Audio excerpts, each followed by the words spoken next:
네, 이렇게 연기 가득하고 조리를 위해 냉방기구조차 켜지 못하는 급식실. 이 안에는 다양한 위험 요소가 있지만 특히나 폐암을 일으키는 유독물질을 흡입하게 된다는 게 가장 큰 문제입니다.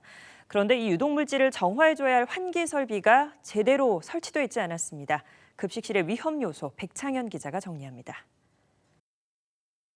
먼저 경기도의 한 중학교 급식실 영상부터 보시겠습니다. 조리 실무사 한 명이 양념을 넣자 연기가 올라옵니다. 음식에서 올라오는 연기가 조리 실무사를 지나 환기구로 통합니다. 다른 각도에서 보겠습니다. 보시면 마스크를 쓰고 있어도 연기가 호흡 공간을 지나게 되는데요. 조리 중에 발생하는 이 연기가 바로 조리휴미라고 불리는 유독 물질입니다.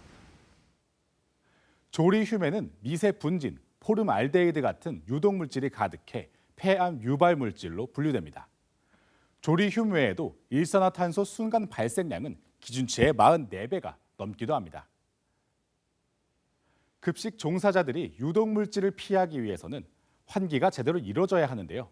과연 경기도 내 학교 급식실의 환기 상황은 어떨까요? 경기도 내 학교 환기 설비 상황을 살펴보겠습니다. 도내 19,000여 설비 중 기준치를 만족하는 것은 5,400개, 28.6%에 그친 것으로 나타났습니다. 시별로 살펴보면 수원은 32.6%, 평택은 36.2%로 평균보다 높지만 이천시의 경우 기준치를 충족한 설비가 4%, 안성시는 5.8%밖에 안 됩니다. 열악한 근무 조건은 급식실 안에서만 그치지 않고 있습니다. 뒤에 보시는 이 배식차 알고 계시죠? 이런 수십 킬로그램의 배식차를 직접 교실로 가져가는 교실 배식도 급식 종사자들을 병들게 하는 요소 중 하나입니다. 교실 배식을 할 경우 한 명의 조리 실무사가 5개의 카트를 교실로 옮겨야 하는데요. 지난해 9월 기준 428곳, 20%의 학교가 식당이 없어 급식 종사자에게 카트를 옮기도록 하는 것으로 나타났습니다. 과연 이런 경무에 시달리는 이들의 월급은 얼마일까요? 198만 6천 원. 우리나라 올해 최저임금인 206만 원보다 적습니다. 방학 기간에는 월급을 받지 못하기 때문입니다.